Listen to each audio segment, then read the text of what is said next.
नमस्कार दोस्तों, स्वागत है आपका आपके अपने यूट्यूब चैनल आईएएस प्रेप पर। मैं ओम पांडे आज आपके सामने आम बजट 2018-19 का एक सार प्रस्तुत करना चाहता हूं।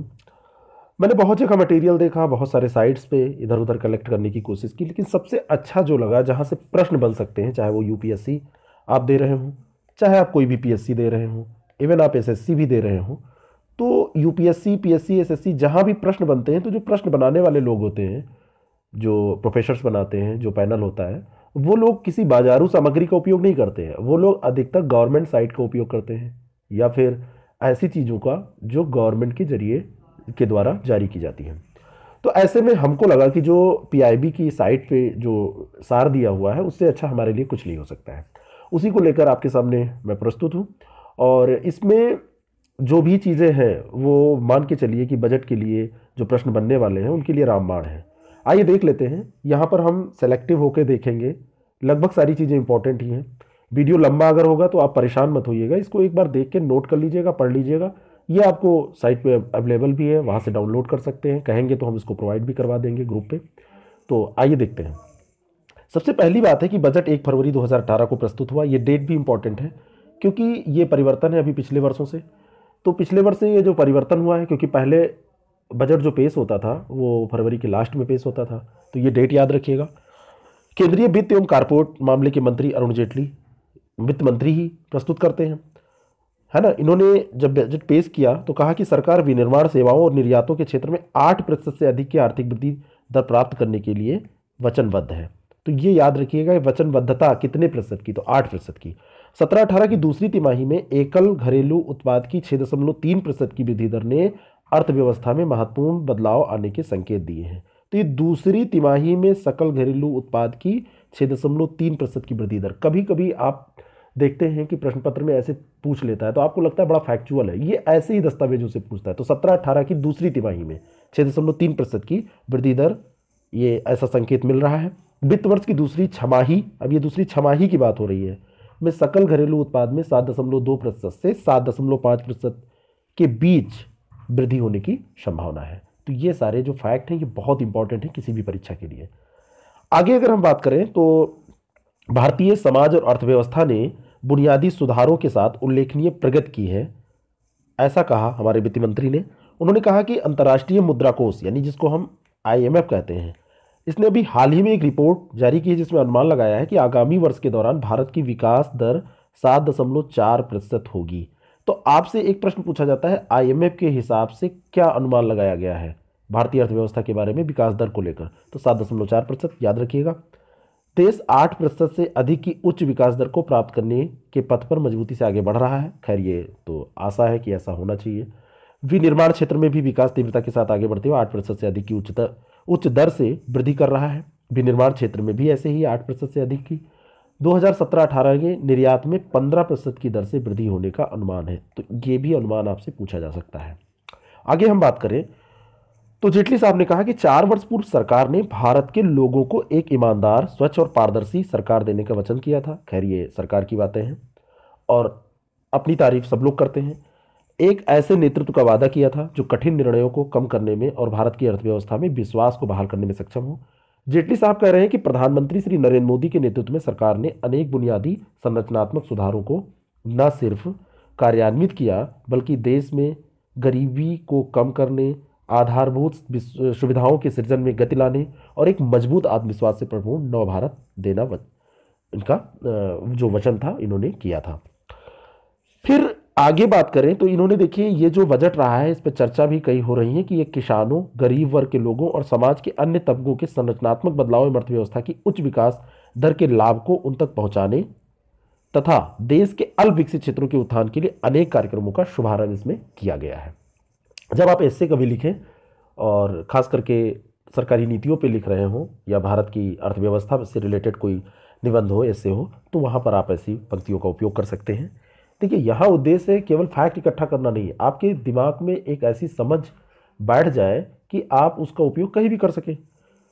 इस बजट में विशेषकर कृषि और ग्रामीण अर्थव्यवस्था को मजबूत बनाने, आपसे अगर पूछा जाए क्या किया गया है, तो कृषि और ग्रामीण अर्थव्यवस्था को मजबूत बनाने, आर्थिक दृष्टि से कम सुविधा प्राप्त वर्ग के लोगों को उत्तम स्वास्थ्य सेवाएं, वरिष्ठ नागरिकों के हितों की रक्षा, आधारभूत सुविधाओं के सृजन, देश में शिक्षा की गुणवत्ता में सुधार, अधिक संसाधन उपलब्ध कराने, जिन्हें राज्यों के साथ मिलकर कार्य करने पर, यानी कि शिक्षा के लिए अधिक संसाधन होंगे तो राज्यों के साथ मिलकर ही कार्य करना पड़ेगा, क्योंकि इम्प्लीमेंटेशन तो राज्य ही कर सकते हैं, और राज्य ही क्या फिर जिले स्तर पर होता है। ये सब बातें इसमें की गई हैं। वित्त मंत्री ने कहा कि सरकार ने वैध लाभार्थियों तक सीधे लाभ, ये वैध नहीं होना चाहिए, वैध होना चाहिए, वैलिड जिसे होता है, लाभ पहुंचाने को भी सुनिश्चित किया है। और उन्होंने कहा कि भारत का प्रत्यक्ष लाभ हस्तांतरण तंत्र विश्व का सबसे बड़ा संचालन और एक वैश्विक स्तर पर सफलता की गाथा भी है। तो ये सारी बातें थी, ये भूमिका। अब हम अलग अलग सेक्टर में बात करेंगे जहां से फैक्ट परीक्षा में पूछे जाते हैं। ग्रामीण और कृषि अर्थव्यवस्था की अगर हम बात करें तो इसमें 2022 तक किसानों की आय को दोगुना करने की सरकार की वचनबद्धता का उल्लेख किया गया है। ठीक है, ये पहले से ये प्रश्न पूछा भी गया है और ये फिर से पूछा जाएगा। अब यहाँ पर देखिए एक इंपॉर्टेंट लाइन ये है कि सरकार ने आगामी खरीफ से सभी अघोषित फसलों का न्यूनतम समर्थन मूल्य लागत कम से कम 1.5 गुना। यहाँ पे प्रश्न ऐसे बनेगा कि कितना प्रतिशत बढ़ाया है, तो आप बताएंगे 50% बढ़ा दिया है, यानी 100 था तो 150, कितना हो गया है तो 1.5 गुना हो गया है। ये दो तरह के फैक्ट यहाँ पूछे जा सकते हैं, एक ही फैक्ट से दो प्रश्न बन सकते हैं, कहने का मतलब ये है। उन्होंने कहा कि रबी की अधिकांश घोषित फसलों का न्यूनतम समर्थन मूल्य लागत से 1.5 गुना तय किया जा चुका है। अब देखिए एक यहाँ पेंच है, अब खरीफ की बात इसमें मेन हो रही है। अगर प्रश्न पूछा जाएगा, थोड़ा सा कठिन बनाया जाएगा तो ऐसे पूछा जाएगा, तो आप खरीफ ध्यान रखिएगा। सरकार ने कृषि क्षेत्र के लिए संस्थागत ऋण की राशि में वर्ष दर वर्ष निरंतर वृद्धि करते हुए 14-15 में 8.5 लाख करोड़ रुपए से बढ़ाकर 17-18 में 10 लाख करोड़ रुपए कर दी है। ठीक है, तो कृषि क्षेत्र में संस्थागत ऋण की जो राशि है ये 10 लाख करोड़ रुपए। ऐसे ही 18-19 में इस राशि को 11 करोड़ रुपए का प्रस्ताव, तो 10 में यानी 17-18 में 10 लाख करोड़ और 18-19 में 11 लाख करोड़ का प्रस्ताव है, ये ध्यान रखिएगा। आगे हम बात करें तो जेटली साहब ने कहा कि डेयरी उद्योग की आधारभूत सुविधाओं में वित्त निवेश में सहायता के लिए सूक्ष्म सिंचाई कोष स्थापित करने की घोषणा की जा रही है। तो सूक्ष्म सिंचाई कोष स्थापित, ठीक है, वित्त निवेश में डेयरी उद्योग से रिलेटेड आधारभूत सुविधाओं में ये बात की गई है। वित्त मंत्री ने मत्स्य क्रांति अवसंरचना विकास कोष, तो अगर इसमें बात की जाए कि ऐसा कुछ किया गया है तो हाँ किया गया है। पशुपालन के लिए आधारभूत सुविधा विकास कोष स्थापित करने की घोषणा की है। इन दोनों कोषों की कुल अस्थायी निधि 10,000 करोड़ रुपए निर्धारित की गई है। यह अमाउंट भी इंपॉर्टेंट है। श्री जेटली ने ऑपरेशन फ्लड की तर्ज पर ऑपरेशन ग्रीन्स, ये बहुत इंपॉर्टेंट है, प्रारंभ करने का सरकार का प्रस्ताव बजट में रखा और इसके लिए 500 करोड़ रुपए की राशि आवंटित की गई है। तो ऑपरेशन ग्रीन्स के लिए क्या है, 500 करोड़ रुपए की राशि, ठीक है ना। ऑपरेशन फ्लड की तर्ज पर अगर ऐसे आपसे प्रश्न पूछा जाए तो ये सही है। 86% से ज़्यादा लघु और सीमांत किसानों को सीधे बाजार से जोड़ने के लिए 22,000 ग्रामीण हाटों को ग्रामीण कृषि बाजारों में उन्नत किया जाएगा। ये इंपॉर्टेंट फैक्ट रहा है, आपको हर जगह मिल जाएगा जहां भी बजट आप पढ़ेंगे। जेटली साहब ने 22,000 ग्रामीण कृषि बाजारों तथा 585 एमपीएमसी में कृषि विपणन अवसंरचना के विकास के लिए 2,000 करोड़ रुपए की अस्थायी निधि से एक कृषि बाजार अवसंरचना कोष की स्थापना करने की बात भी कही है। ठीक है, तो कृषि बाजार अवसंरचना कोष 2,000 करोड़ रुपए, ये ध्यान आपको रखना है। वित्त मंत्री ने कहा है कि पिछले वर्ष ई नैम को सुदृढ़ करने और 585 एपीएमसी तक पहुंचाने के संबंध में घोषणा की गई थी और इनमें से 470 को जो किया गया था, इसमें 585 में 470 को ई नैम नेटवर्क से जोड़ दिया गया है, जोड़ नहीं है जोड़ होना चाहिए, और शेष 2018 तक जोड़ दिए जाएंगे। वित्त मंत्री ने संगठित कृषि एवं संबद्ध उद्योग को की सहायता के लिए 200 करोड़ रुपए की राशि आवंटित करने का प्रस्ताव किया है। तो जो संगठित कृषि एवं संबद्ध उद्योग हैं उसके लिए भी 200 करोड़ रुपए की राशि, ठीक है ना, क्योंकि ये तो आप भी जानते हैं कि किसान जितना मेहनत करते हैं उतना ज़्यादा उनको नहीं मिल पाता है। अगर इसको उद्योगों से थोड़ा जोड़ा जाए तो लाभ बढ़ेगा। बांस हरित सोना, बांस को हरित सोना कहा इन्होंने, वित्त मंत्री ने कहा बांस हरित सोना है। तो बांस हरित सोना, ये ध्यान रखिएगा कि बांस को हरित सोना कहा गया है। इस क्षेत्र को संपूर्ण रूप से बढ़ावा देने के लिए 1290 करोड़ रुपए के परिव्यय के साथ एक पुनर्गठित राष्ट्रीय बांस मिशन का शुरुआत करने का प्रस्ताव रखा गया है। वित्त मंत्री ने कृषि उत्पादों के निर्यात की संभावना को देखते हुए 42 मेगा फूड पार्क, ऐसे डायरेक्ट प्रश्न पूछ लिया जाता है, में अत्याधुनिक परीक्षण सुविधाएं स्थापित करने का प्रस्ताव दिया हरियाणा, पंजाब, उत्तर प्रदेश और राष्ट्रीय राजधानी क्षेत्र में प्रदूषण की समस्या से निपटने के लिए सरकारों से प्रयासों को सहायता देने की एक विशेष योजना की भी इसमें घोषणा की गई। तो ये स्टेट भी इंपॉर्टेंट है कि कहाँ कहाँ ऐसा इसमें नाम उल्लेखित किया गया है। हरियाणा, पंजाब, उत्तर प्रदेश और जो अपना राष्ट्रीय राजधानी क्षेत्र है दिल्ली। तो ये प्रदूषण की समस्या वाली बात हो गई। कृषि एवं ग्रामीण अर्थव्यवस्था में देखिए उनका स्टेटमेंट क्या रहा है कि हम कृषि को एक उद्यम बनाना चाहते हैं और किसानों को उसी भूखंड से अपेक्षाकृत कम लागत पर अधिक उत्पादन करने तथा उत्पादों के लिए अधिक मूल्य प्राप्त करने में सहायता करना चाहते हैं, ये जेटली साहब ने कहा। दूसरा जो स्टेटमेंट है कि हम किसानों तथा भूमिहीन परिवारों के उत्पादक तथा लाभकारी कृषि व गैर कृषि रोजगार सृजित करने पर भी बल दे रहे हैं। ऐसे स्टेटमेंट आप उपयोग कर सकते हैं ऐसे में। ये नहीं कहेंगे कि उन्होंने कहा है भारत की जो नीति है ऐसे भी जरूरत पड़े तो कह सकते हैं, कोई वो नहीं है। वित्त मंत्री ने महिलाओं में स्वयं सहायता समूहों के ऋणों की पिछले वर्ष के मुकाबले 37%, अब ये जो सेल्फ हेल्प ग्रुप होते हैं स्वयं सहायता समूह, तो इसमें 37% बढ़ा दिया है। 16-17 में 42,500 था, 19 तक ये राशि 75,000 करोड़ रुपये कर दी जाएगी और 18-19 में राष्ट्रीय ग्रामीण आजीविका कार्यक्रम के लिए 5750 करोड़ रुपये का प्रस्ताव किया गया। ये एक एक फैक्ट इंपॉर्टेंट है, याद कर लीजिएगा। यहाँ डिस्कस करने का मतलब केवल यही है कि क्या पढ़ा जाए, क्या याद किया जाए, क्या छोड़ दिया जाए, बस। निम्न और मध्यम वर्ग के लिए उठाए गए कदमों का उल्लेख करते हुए वित्त मंत्री ने कहा कि उज्ज्वला योजना के तहत, उज्ज्वला योजना आप जान ही रहे किससे संबंधित है, 8 करोड़ गरीब महिलाओं को एलपीजी कनेक्शन दिए जाएंगे। पहले ये 5 करोड़ था, 3 करोड़ और इसमें बढ़ा दिया गया है। सौभाग्य योजना के अब दूसरी योजना देखिए आ गई, 16,000 करोड़ रुपए के परिवेश से 4 करोड़ गरीब परिवारों को बिजली कनेक्शन। तो सौभाग्य योजना बिजली कनेक्शन से संबंधित है। और 2022 तक सभी को आवास, तो यह प्रश्न फिर इंपॉर्टेंट है कि कब तक सबको आवास का लक्ष्य पूरा करने के लिए ग्रामीण क्षेत्रों में 2019 तक 1 करोड़ से ज़्यादा आवासों का निर्माण किया जाएगा। इसके अलावा स्वच्छ भारत अभियान के तहत 6 करोड़ शौचालयों का निर्माण भी किया जा चुका है। ये बात इन्होंने कही। प्रश्न सब इंपॉर्टेंट है, बन सकते हैं कभी भी किसी भी परीक्षा में। शिक्षा, स्वास्थ्य और सामाजिक सुरक्षा की अगर हम बात करें तो इस क्षेत्र में वित्त मंत्री ने 18-19 के लिए स्वास्थ्य, शिक्षा और सामाजिक सुरक्षा पर जो बजटीय व्ययों का अनुमान 2017-18 के 1.22 लाख करोड़ की तुलना में इस बार बढ़ा दिया है। तो ये 1.38 लाख करोड़ रुपये है। तो स्वास्थ्य, शिक्षा और सामाजिक सुरक्षा 1.22 से 1.38 लाख करोड़ रुपये हो गया है। शिक्षा की अगर हम बात करें तो देखिए इसमें क्या हुआ है, शिक्षा में आधारभूत सुविधाओं और प्रणालीय पुनर्जीवन राइज एक ये है, इसके अंतर्गत 1 लाख करोड़ रुपए के निवेश के साथ सॉरी थोड़ा सा जुकाम है, तो 1 लाख करोड़ रुपए के निवेश के साथ 2022 तक शिक्षा में आधारभूत सुविधाओं को प्रणालीय पुनर्जीवन यानी राइज नामक पहल से प्रारंभ करने का प्रस्ताव है। तो ये ध्यान रखना है आपको, ये किससे संबंधित है। और इस पहल के वित्त पोषक के लिए उच्चतर शिक्षा वित्त पोषण agency HEFA higher education finance agency को उपयुक्त रूप से तैयार किया जाएगा। तो ये इंपॉर्टेंट है।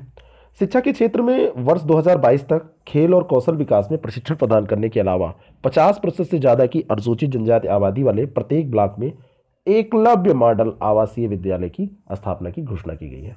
तो शर्त याद रखना है 50% से अधिक यहाँ पे एसटी आबादी हो और एकलव्य मॉडल है। 2022 तक की बात इसमें हो रही है कि खेल और कौशल विकास में प्रशिक्षण प्रदान करने के अलावा ये 50% से ज़्यादा एसटी आबादी वाले प्रत्येक ब्लॉक में, ये पूरा स्टेटमेंट आपको याद रखना है, एकलव्य मॉडल आवासीय विद्यालय की स्थापना की बात हो रही है। वित्त मंत्री ने कहा है कि सरकार सामाजिक आर्थिक जातीय जनगणना के अनुसार वृद्धों, विधवाओं, बेसहारा बच्चों, दिव्यांगों और वंचित लोगों के प्रत्येक परिवार तक पहुंचने के लिए एक व्यापक सामाजिक सुरक्षा और संरक्षण कार्यक्रम कार्यान्वित कर रही है। ठीक है ना। राष्ट्रीय सामाजिक सहायता कार्यक्रम के लिए वर्ष 18-19 में 9975 करोड़ यानी 9,975 करोड़ रुपये का प्रावधान किया गया है। वर्ष 2022 तक शिक्षा की अगर बात करें तो शिक्षा क्षेत्र में आधारभूत संरचनाओं पर बहुत ध्यान दिया जा रहा है और प्रणालियों को पुनः मजबूत बनाने के लिए अगले 4 वर्षों में 1 लाख करोड़ रुपये के निवेश का प्रावधान किया गया है। तो ये सारी चीज़ें बहुत ही इंपॉर्टेंट है ना, तो ये आपको ध्यान रखनी ही। प्रधानमंत्री अनुसंधान अध्ययता पहल के तहत श्रेष्ठ संस्थानों से हर वर्ष 1,000 उत्कृष्ट बीटेक छात्रों की पहचान की जाएगी। आईआईटी, आईआईएससी और पीएचडी करने के लिए यानी कि जो IIT Indian institute of technology और आईआईएससी का जरा फुल फॉर्म आप लोग बताएंगे ये क्या है। थोड़ा सा ये सब काम किया कीजिए। में पीएचडी करने के लिए सुविधाएं प्रदान की जाएंगी, तो ये इंपॉर्टेंट है। वित्त मंत्री ने 10 करोड़ से अधिक गरीब और कमजोर परिवारों को दायरे में लाने के लिए एक फ्लैगशिप राष्ट्रीय स्वास्थ्य संरक्षण योजना को प्रारंभ करने की घोषणा की है, जिसके तहत द्वितीयक और तृतीयक देखभाल अस्पताल में भर्ती होने के लिए प्रति परिवार 5 लाख रुपए की कवरेज, और इसको माना जा रहा है ये अभी तक की ऐसी विश्व की सबसे बड़ी पहल है। राष्ट्रीय स्वास्थ्य नीति 2017 की परिकल्पना के अनुसार 1.5 लाख केंद्र स्वास्थ्य देखभाल प्रणाली को घर तक पहुंचाएंगे, और यह कार्यक्रम 1200 करोड़ रुपए का इसके अंतर्गत प्रावधान किया गया है। 1200 करोड़ रुपए खर्च किए जाएंगे इस कार्यक्रम के अंतर्गत। बजट 2018-19 में यानी स्वास्थ्य पर अगर हम हाईलाइट की बात करें तो भारत स्वस्थ नागरिकों के बिना जनांकीय लाभांश प्राप्त नहीं कर सकता, ये वित्त मंत्री जी का कथन है। और सरकार सर्वजन स्वास्थ्य कवरेज के लिए अस्थायी किंतु निश्चित रूप से उत्तरोत्तर अग्रसर है, तो ये दूसरा स्टेटमेंट है। गंगा स्वच्छता के मामले में नमामि गंगे परियोजना जो कार्यक्रम है इसके अंतर्गत 16,713 करोड़ रुपये। अगर नमामि गंगे पे आप लिख रहे हैं ऐसे तो वहाँ के लिए ये फैक्ट बहुत ही इंपॉर्टेंट आपके लिए हो जाता है। 16,713 करोड़ रुपये की लागत से कुल 187 परियोजनाओं को स्वीकृति इसमें दी गई है, और इनमें से 47 परियोजनाएं हो चुकी हैं और 4465 ग्रामों को खुले में शौच से मुक्त घोषित किया जा चुका है। दोनों फैक्ट बहुत इंपॉर्टेंट है। 47 परियोजनाएं पूरी हुई हैं और 4,465 ग्रामों को खुले में शौच से मुक्त किया गया, ओडीएफ हो गए हैं ये। मध्यम लघु एवं सूक्ष्म उद्यम एवं रोजगार की अगर हम बात कर लें तो मध्यम लघु तथा सूक्ष्म उद्यम एवं रोजगार को बढ़ावा देने के लिए बजट में 3794 करोड़ रुपए प्रदान किए गए हैं। अप्रैल 2015 में मुद्रा योजना का शुभारंभ किया गया था, ये अभी भी इंपॉर्टेंट है कि कब किया गया था, जिसके तहत 10.38 करोड़ रुपये 10.38 करोड़ रुपये के मुद्रा लोन दिए गए। इनमें से 76% ऋण खाते महिलाओं के, जबकि 50% से ज़्यादा जो भी खोले गए हैं उसमें अनुसूचित जाति जनजाति यानी SC/ST और OBC के हैं, BC के। और 2018-19 के लिए मुद्रा के अंतर्गत 3 लाख करोड़ रुपए के ऋण का लक्ष्य रखा गया है, ये भी इंपॉर्टेंट है, याद रखिएगा। सूक्ष्म एवं लघु एवं मध्यम उद्यम पर इन्होंने क्या कहा कि जीएसटी के लागू होने और विमुद्रीकरण डिमोनेटाइजेशन के बाद देश में सूक्ष्म लघु एवं मध्यम उद्योगों, जिसको MSME कहते हैं, कि व्यवसायों का प्रभावशाली आकार बढ़ा है, जिसमें MSME व्यवसायों और वित्त साधनों का बड़ा डाटाबेस बन रहा है, और इस डाटाबेस का प्रयोग MSME की कार्यशील पूंजी सहित पूंजीगत जरूरतों के वित्त पोषण में सुधार करने हेतु किया जाएगा, तो ये इंपॉर्टेंट है। रोजगार सृजन की अगर हम बात करें तो ऐसा करते हैं कि अब ये ज़्यादा लंबा होगा तो इसको अगले उसमें एपिसोड में करेंगे। एक एपिसोड आप तैयार कीजिएगा, अगले एपिसोड में हम फिर से आपसे मिलेंगे, डिस्कस करेंगे। Thank you very much.